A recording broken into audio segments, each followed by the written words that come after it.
Good morning. પ્રશ્ન 6 પહોંચેલા આપણે. પ્રશ્ન 6, જો અચળ બળ લગાડવાથી એક પદાર્થ પર થતું કાર્ય તે પદાર્થ દ્વારા કપાયેલા અંતરના સમપ્રમાણમાં હોય તો આ બાબતને બે ચલવાળા સમીકરણના સ્વરૂપમાં રજૂ કરો અને 5 એકમ અચળ બળ લઈને તેનો આલેખ દોરો. પછી પ્રશ્ન છે, આલેખ પરથી પદાર્થ દ્વારા કપાયેલ અંતર 2 એકમ અને 0 એકમ હોય ત્યારે થતું કાર્ય શોધો. શું કીધું છે તમને? થોડોક આપણે જે વિજ્ઞાનની અંદર જે બળ અને કાર્યનો જે આપણો સિદ્ધાંત છે એને રિલેટેડ આપણને સમીકરણ આપેલ છે. અચળ બળ લગાડવાથી આપણને ખબર છે કે કાર્ય જે છે એ પદાર્થ દ્વારા કપાયેલા અંતરના સમપ્રમાણમાં હોય. અચળ બળ લગાડીએ ત્યારે થતું કાર્ય એ પદાર્થ દ્વારા કપાયેલા અંતરના સમપ્રમાણમાં હોય, એટલે કે કાર્ય ચલે છે અંતર એવું તમારે આવતું, અથવા જો નહીં આવ્યું હોય તો આવશે. બરાબર. એ ચલ દૂર કરો એટલે તમને અચળ બળ કે સ્વરૂપે આપણે અચળાંક લઈએ. બરાબર. એટલે આપણું જે સૂત્ર છે સાયન્સની અંદર આપણે આવે છે, જો ન આવ્યું હોય તો આપણે પેલા સૂત્ર જ લખી નાખીએ. જે પદાર્થ પર થતું કાર્ય જે છે, આ કાર્ય એ પદાર્થ દ્વારા કપાયેલા અંતર અને બળના ગુણાકાર સ્વરૂપ, એટલે આમ તો કાર્ય ચલે છે અંતર એવું આવે, પણ ચલ દૂર કરીએ એટલે કાર્ય બરાબર અચળ બળ ગુણ્યા કપાયેલ અંતર. આ સૂત્ર છે, કાર્ય બરાબર બળ ગુણ્યા અંતર. હવે આજે આની અંદર અત્યારે આમ જોઈએ ને તો 3 વસ્તુ આપણી પાસે 3 ચલ છે, એટલે આપણા જે XY ચલ આવે ને એમ અત્યારે 3 અજ્ઞાત સંખ્યા છે, કાર્ય, બળ અને અંતર. આપણી પાસે આ બધાની કિંમત હોય ત્યારે આપણે આપણો જે આલેખ છે એ કમ્પ્લીટ કરી શકીએ. પણ આપણને ખ્યાલ છે કે આ જે અચળ બળ છે ને ત્યારે રકમની અંદર આપણને આપી દીધું છે કે અત્યારે કેટલું 5 એકમ અચળ બળ લઈને આલેખ દોરવાનું છે. એટલે આપણે બળને જગ્યા પર આપણે કેટલા લઈશું? 5 એકમ લઈશું. અને કાર્ય અને અંતર છે એને આપણે ધારી લઈએ. કાર્યને આપણે ધારી લઈએ y અને અંતરને ધારી લઈએ x. તો ધારો કે પદાર્થ પર થતું કાર્ય બરાબર x તથા કપાયેલ અંતર બરાબર y. બરાબર. અને આપણને અચળ બળ આપેલ છે, અને અચળ બળ અત્યારે કેટલું લેવાનું છે આપણે આ પ્રશ્નની અંદર? 5 એકમ જેટલું લેવાનું છે. બરાબર. આ જે આપણી કિંમત છે બધી કિંમત આની અંદર મૂકીએ આપણે. તો કાર્યને આપણે શું ધાર્યું? પદાર્થ પર થતા કાર્યને આપણે y ધારી લઈએ. સૂચના નથી આપી એટલે કંઈ વાંધો નહીં, ચાલશે. આપણને આલેખની અંદર એવું કે મેન્શન નથી કરેલું કે કાર્યને x ધારવું અથવા અંતરને y ધારવું. આપણે આગળના પ્રશ્નની અંદર આપણને કહી દીધેલું કે કઈ વસ્તુને શું ધારણા કરવાની છે, પણ આની અંદર કંઈ નથી કીધેલું એટલે ચાલશે. કાર્ય આપણે x લઈએ, કપાયેલ અંતર y છે, એટલે કાર્યની કિંમત એટલે આપણા x સ્વરૂપનું સમીકરણ બનશે. જો y ધારેલું હોત કાર્ય તો આપણું y સ્વરૂપનું સમીકરણ બનત. એટલે આપણો જે પ્રશ્ન આપણે દરેક પ્રશ્નમાં કરીએ છીએ એ પ્રમાણે ગણતરી રહેત. અચળ બળ એની કિંમત છે 5 અને કપાયેલું અંતર y. બરાબર. તો આપણું જે સમીકરણ છે એ આવું બનશે, x બરાબર 5y. તો આપણો જે પ્રશ્ન હતો એ પ્રશ્નની અંદર પૂછેલું હતું કે અંતરના સમપ્રમાણમાં હોય તો આ બાબતને બે ચલવાળા સમીકરણના સ્વરૂપમાં રજૂ કરો. તો આ બે ચલ x અને y વાળા સમીકરણ સ્વરૂપની અંદર આપણે આજે એને થિયરી આપેલી એ આપણે સિદ્ધાંત આપણે રજૂ કર્યો.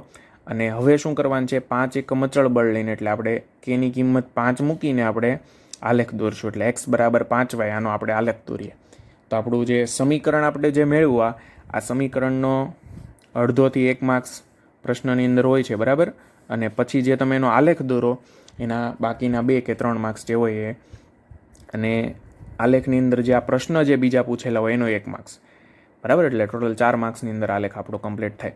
પ્રશ્ન આપણે પછી પહેલાં આલેખ દોરીએ. x બરાબર 5yમાં yની આપણે જુદી જુદી કિંમત મૂકીએ એટલે xની આપણને કિંમત મળશે. પહેલાં આપણે y બરાબર લઈએ.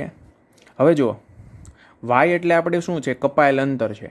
હવે અંતર આપણને ખ્યાલ છે 0 કે ઋણ ન લઈ શકીએ. ચાલો 0 જ આપણે લઈએ, પણ અંતર ઋણમાં તો ન લેવાય.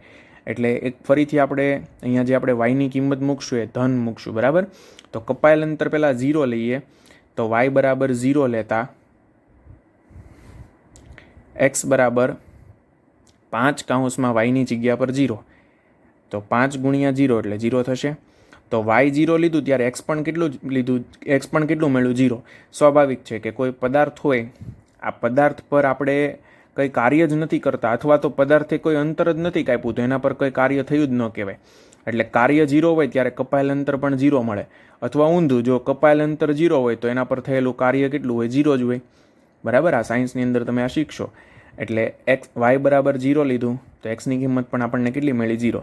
હવે y બરાબર 1 લઈએ, y બરાબર 1 લેતા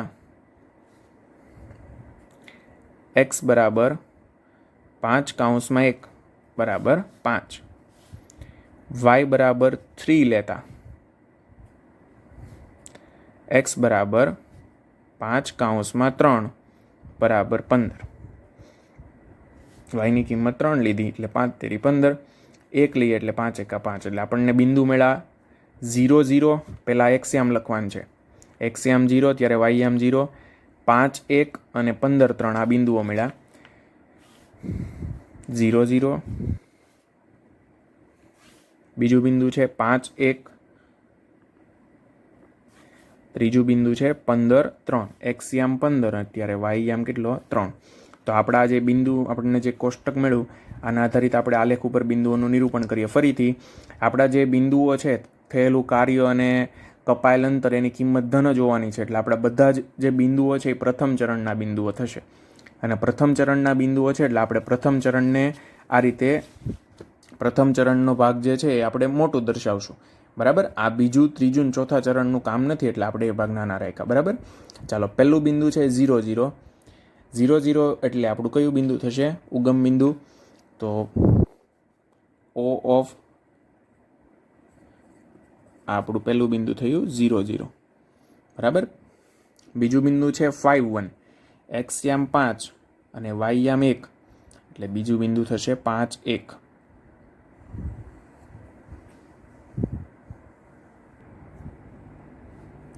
આપણું બિંદુ થયું 5 1. બરાબર, ત્યાર પછી ત્રીજું બિંદુ છે 15 3. તો એક્સયામ 15 અને yયામ 3, એટલે એક્સ અક્ષ ઉપર 15 એટલે આ આપણો એક્સયામ છે 15 અહીંયા, અને yયામ 3 એટલે yયામ 3 અહીંયા. તો yયામ 3 અને એક્સયામ 15 એટલે આ બિંદુ આવશે આપણું. બરાબર, એટલે આ આપણું બિંદુ થયું 15 3.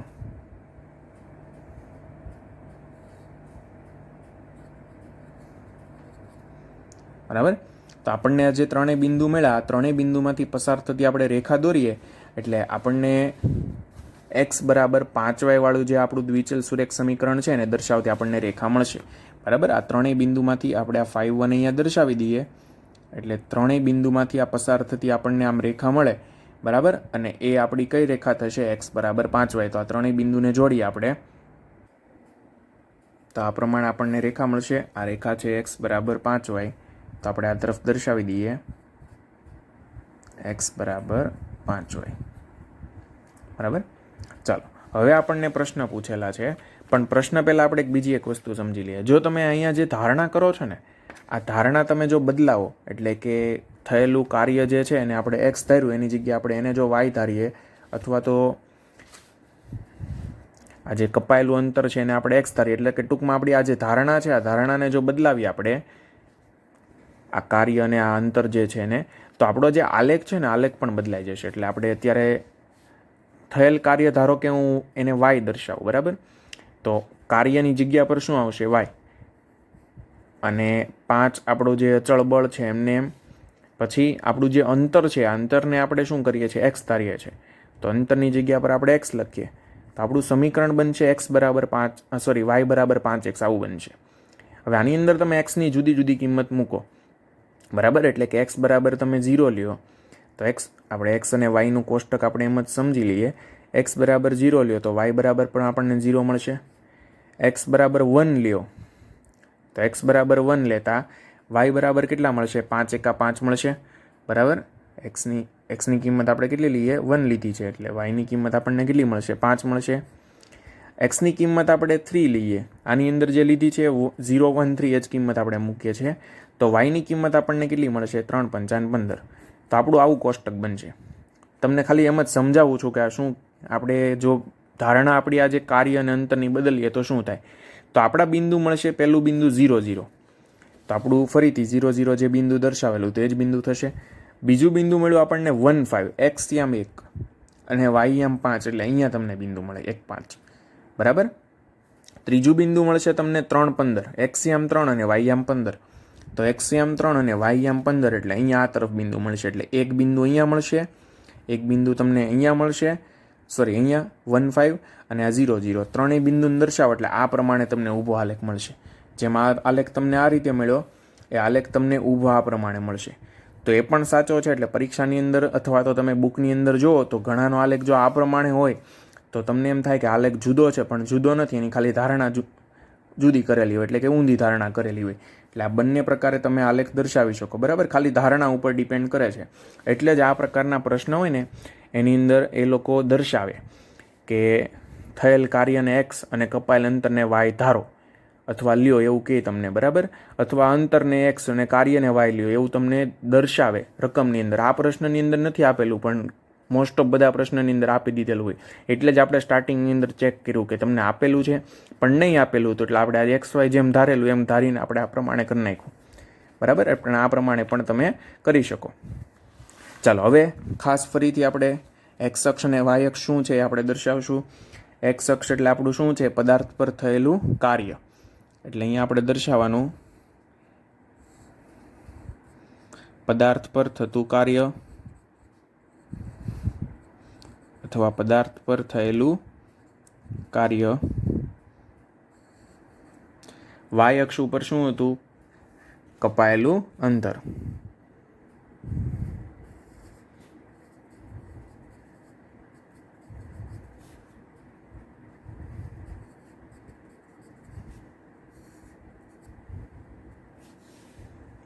બરાબર.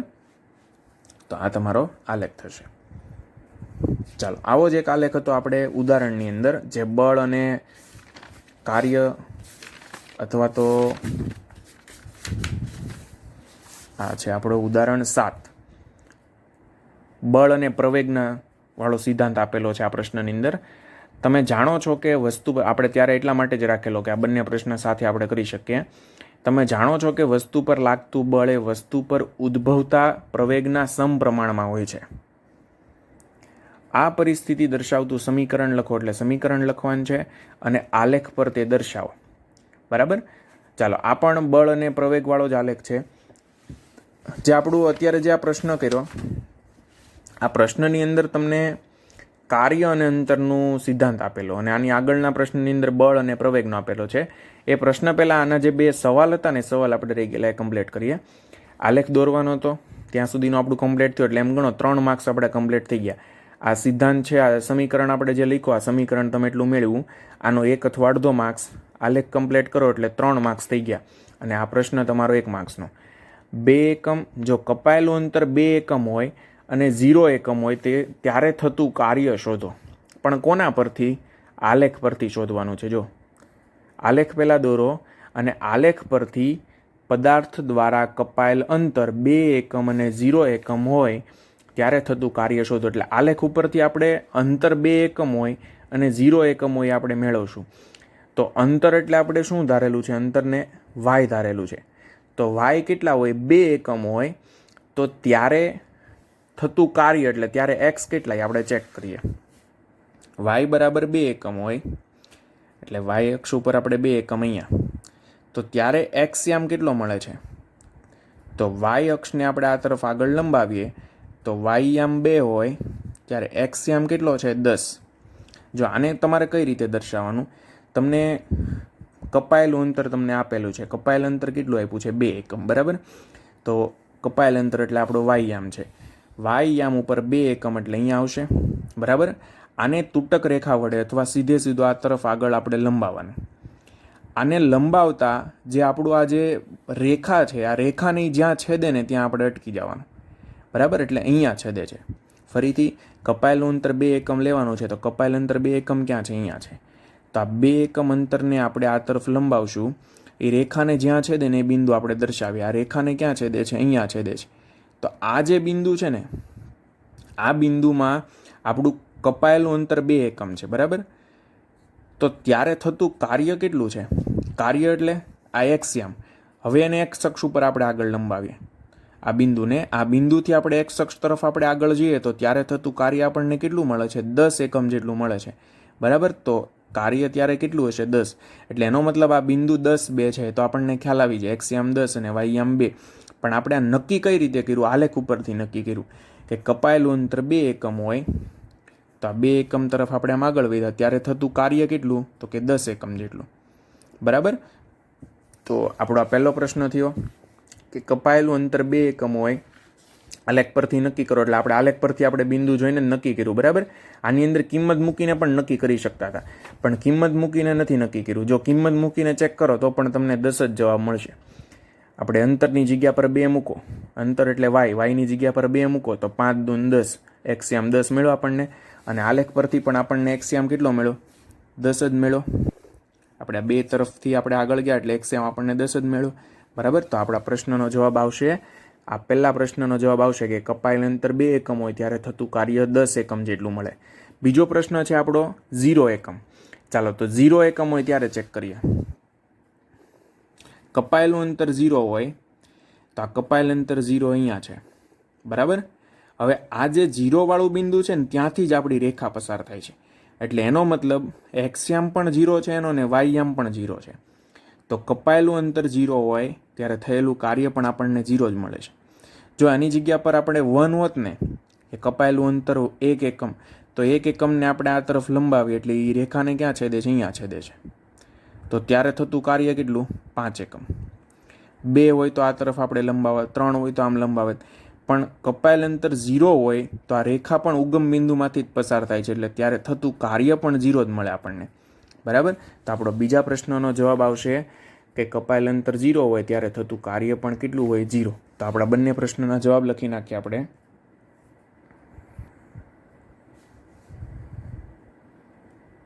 પહેલો પ્રશ્ન,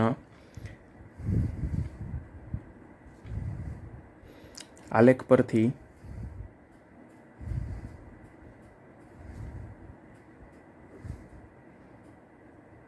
કપાયેલ અંતર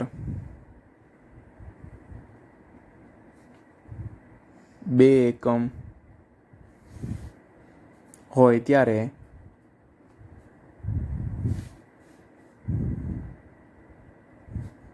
થતું કાર્ય કેટલું મળેલું આપણને? 10 એકમ જેટલું મળેલું ને. તો ત્યારે થતું કાર્ય 10 એકમ છે. અને બીજો પ્રશ્ન,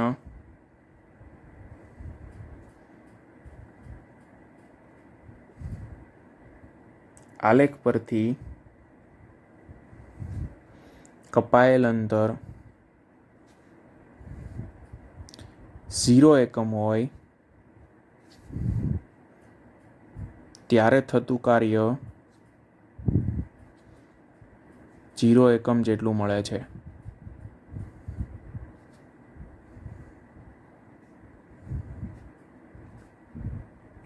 બરાબર. તો આપણા પાછા 1 માર્ક્સ આના છે. એટલે પ્રશ્ન તમારે આખો જે આ સૂચના છે ને વ્યવસ્થિત ધ્યાનથી વાંચવાની તમારી. તમે ઘણી વખત ખાલી આલેખ દોરીને અટકી જતા હોય કે આલેખ આપણો કમ્પ્લીટ થઈ ગયો, પણ ખાલી આલેખની સાથે આ પ્રશ્ન જે પૂછ્યા ને તો આ પ્રશ્નના પણ માર્ક્સ હોય એટલે ધ્યાન રાખવાનું. ખાલી આલેખ દોરીને અટકીને જ જવાનું.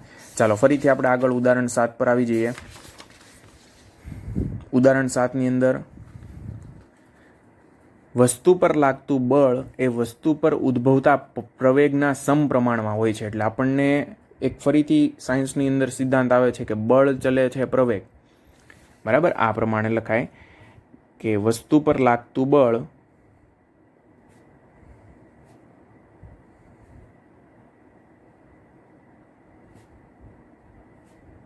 ચલે છે. આ ચલે છે ની નિશાની છે એટલે કે સમપ્રમાણતાનું ચિહ્ન છે. ચલે છે પ્રવેગ, આવું કહેવાય. બરાબર. તમારે જો ભણવાનું નહીં આવ્યું હોય તો આવશે આ સાયન્સની અંદર. સૂચના પણ આપેલી છે, બળ એ વસ્તુના પ્રવેગના સમપ્રમાણમાં હોય છે. બરાબર. ઉદ્ભવતા પ્રવેગના. તો બળ એ સમપ્રમાણની નિશાની ચલે છે, બળ ચલે છે પ્રવેગ. બરાબર.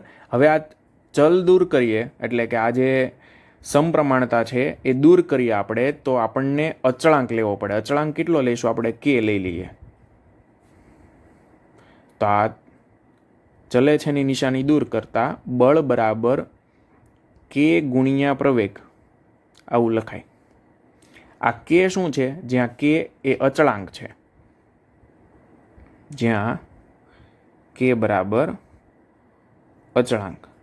હકીકતમાં જે આ સૂત્ર છે ને, આ સૂત્રમાં કે છે ને દળ આવે, કે બળ બરાબર દળ ગુણ્યા પ્રવેગ આવું આવે. આ કે છે ને પદાર્થનું દળ આવે. પદાર્થ કે વસ્તુ તમે જે કોઈ પસંદ કરો એ દળની કિંમત આની, એનો જે દળ હોય ને એની કિંમત આમાં મૂકવાની હોય કેની જગ્યા પર. બરાબર. હવે આપણો આ જે પ્રશ્ન છે ને, આ પ્રશ્નની અંદર 3 અજ્ઞાત વસ્તુ થઈ ગયા. બળ, પદાર્થની અંદર જે દળ આવે એ કે, અને પ્રવેગ. એટલે આ 1, 2 ના 3 વસ્તુ. આ 3માંથી આપણને કોઈ પણ 2ની કિંમત ખબર હોવી જોઈએ, અથવા તો ટૂંકમાં કોઈ પણ 2ને આપણે દર્શાવી શકીએ, ચલ તરીકે ધારી શકીએ. હવે આપણને અત્યારે આ જે કે છે ને, એટલે કે આપણું અચળાંક, એની તમને કિંમત આપી દીધી છે. આ પરિસ્થિતિ દર્શાવતું સમીકરણ લખો. એટલે આપણું આ સમીકરણ આપણે થશે. અને આલેખ પરથી શું સૂચના આપી છે? અને આલેખ પર તેને દર્શાવો. નોંધ આપી છે બળને ચલ વાય તરીકે. જો હમણાં તમને કીધું કે તમને આવા પ્રશ્ન હોય ને એની અંદર તમને કહી દેશે કે કોને શું ધારવું. જો ન કહે તો 2 પ્રકારના આલેખ, અથવા તો આલેખની અંદર જુદી રીતે જો કોઈ ધારણા કરો ને તો આલેખ તમારો કદાચ બદલાઈ શકે. એટલે તમને આવી રીતના સૂચના આપી જ દે કે જે બળ છે ને, આ બળને વાય તરીકે અને પ્રવેગને એક્સ તરીકે દર્શાવો. અને જે ગુણોત્તરના અચળની કિંમત છે, એટલે આ તમારો અચળાંક. બરાબર. આ જે ગુણોત્તરના અચળની કિંમત છે એ 3 લેવાની છે. એટલે કેની કિંમત કેટલી લેવાની છે? 3 લેવાની છે. તો હવે આપણે ધારણા કરી લઈએ જે આપણને સૂચના આપી છે એ પ્રમાણે. ધારો કે વસ્તુ પર લાગતું બળ બરાબર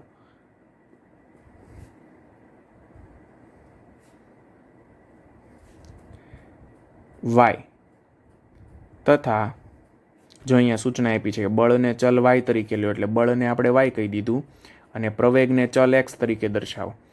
તો પ્રવેગને તથા વસ્તુ પર ઉદ્ભવતો પ્રવેગ બરાબર શું ધારી લઈએ આપણે? એક્સ ધારી લઈએ. અને અચળની કિંમત આપી છે કે, એટલે કે અચળાંક કેની કિંમત આપી છે 3. અને અચળાંક કે બરાબર કેટલા આપ્યા છે આપણને? 3 એકમ. બરાબર. ચાલો આ બધી કિંમત આપણે આની અંદર મૂકી દઈએ એટલે આપણું સમીકરણ મળશે આપણને. માટે બળની કિંમત, બળને શું ધાર્યું આપણે? વાય બરાબર કેની કિંમત કેટલી છે? 3. તો વાય બરાબર 3, અને પ્રવેગને આપણે શું ધાર્યું? એક્સ ધાર્યું. એટલે વાય બરાબર 3x. આવું આપણને સમીકરણ મળ્યું. બરાબર. તો આપણો પહેલો પ્રશ્ન જે છે, સૂચના આપણી એ પ્રમાણે આપણો પહેલો પ્રશ્ન થયો કે આ પરિસ્થિતિ દર્શાવતું સમીકરણ લખો. સમીકરણ તો આપણે પહેલાં મેળવવું જ પડે, પછી જ આપણે એનો આલેખ તૈયાર કરી શકીએ. બરાબર. તો સમીકરણ મળશે વાય બરાબર 3x. હવે આપણે એક્સની જુદી જુદી કિંમત મૂકીએ એટલે આપણને વાયની કિંમત મળશે, અને એને દર્શાવતું આપણે રેખા દર્શાવીએ. ચાલો એક્સની કિંમત આપણે લઈએ. ફરીથી દળ, પ્રવેગ અને બળની વાત આવે છે. બરાબર. હવે એ ઋણની અંદર આપણે અત્યારે નહીં દર્શાવીએ. તો ઉદ્ભવતો પ્રવેગ, એક્સની કિંમત મૂકશું ને આપણે. એક્સની કિંમત એટલે ઉદ્ભવતા પ્રવેગની કિંમત આપણે એક્સની કિંમત મૂકીએ, એક્સ બરાબર 0 લેતા. તો એક્સ બરાબર 0 લઈએ. ગણતરી નથી દર્શાવતો, સીધું આપણે આની અંદર જ કિંમત મૂકીને જે જવાબ આવે ડાયરેક્ટ લખશું આમાં.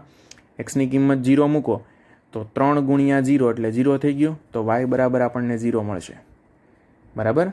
હવે એક્સની કિંમત 1 લઈએ તો એક્સ બરાબર 1 લેતા. હવે 1 મૂકવામાં તો 3 એકા 3, વાય બરાબર કેટલા મળ્યા? 3 મળ્યા. એક્સની કિંમત 2 લઈએ તો એક્સ બરાબર 2 લીધું, એટલે એક્સની કિંમત 2 લીધી. વાય કેટલા મળે છે? 3 ગુણ્યા એક્સની જગ્યાએ 2, 3 દુ 6, વાય બરાબર કેટલા મળશે? 6 મળશે. આ 3 બિંદુઓ આપણે આલેખ ઉપર એનું નિરૂપણ કરીએ. ચાલો એક્સ 0 અને વાય 0 એટલે એક્સ વાય 0 0 એટલે આ બિંદુ થશે 0 0.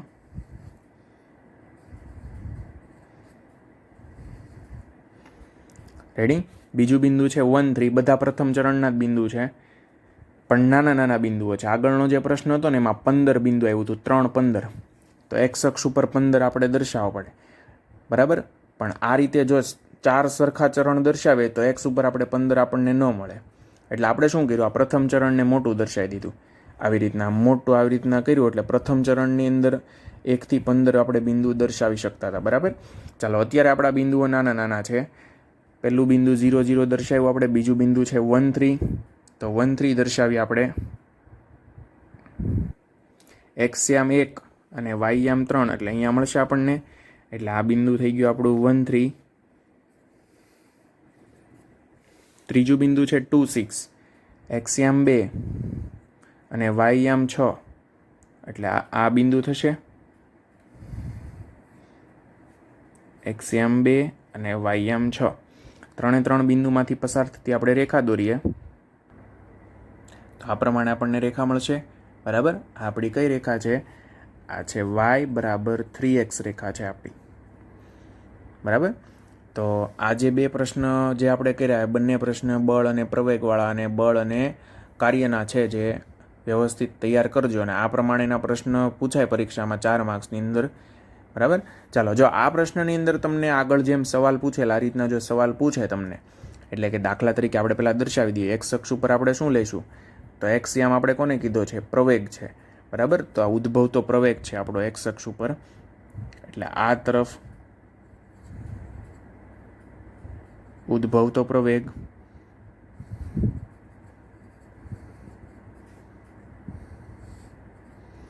વાય અક્ષ એટલે વાય યામ આપણે શું થયું? પદાર્થ પર લાગતું બળ.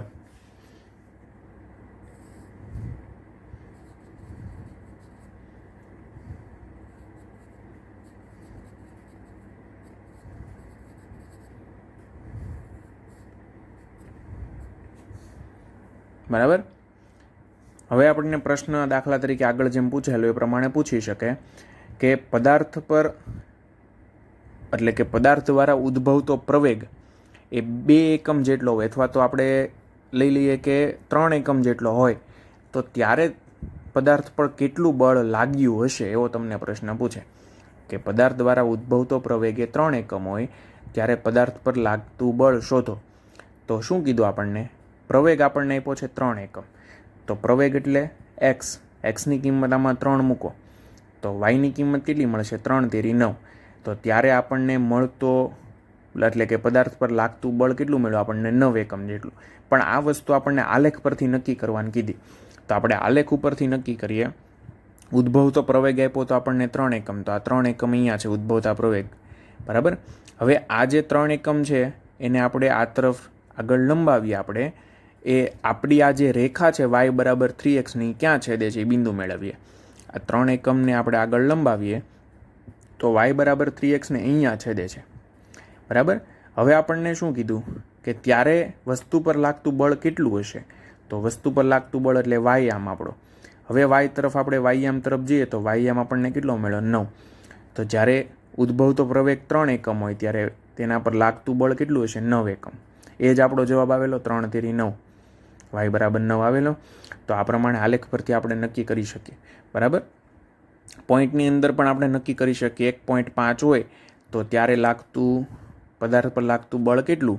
તો ઉદ્ભવતો પ્રવેગ 1.5 એટલે અહીંયા આવે. અને આપણે આ તરફ આગળ લંબાવીએ તો એક્સ અક્ષને, આ આપેલી રેખાને અહીંયા છેદે છે. હવે y તરફ આપણે લંબાવીએ તો y તરફ આપણને બિંદુ મળશે 4 અને 5ની બરાબર વચ્ચે, એટલે 4.5. બરાબર. તો આપણું જે ઉદ્ભવતો પ્રવેગ હતો એ 1.5 હોય, એટલે કે આ બિંદુ લીધું હતું મેં. તો ઉદ્ભવતો પ્રવેગ 1.5 હોય ત્યારે તેના પર લાગતું બળ કેટલું હશે? 4.5 જેટલું હશે.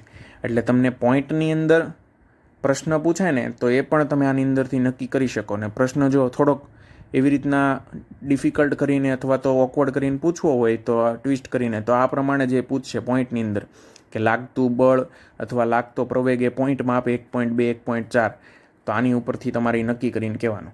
ગણતરી પરથી નક્કી કરી શકીએ, પણ આલેખ પરથી નક્કી કરવાનું હોય એટલે બિંદુ દર્શાવીને નક્કી કરી નાખવાનું. બરાબર. ચાલો, જેટલું ચાલ્યું એટલું વ્યવસ્થિત ગ્રાફ પોથીની અંદર એક વખત કમ્પ્લીટ કરજો. બરાબર. Okay, thank you.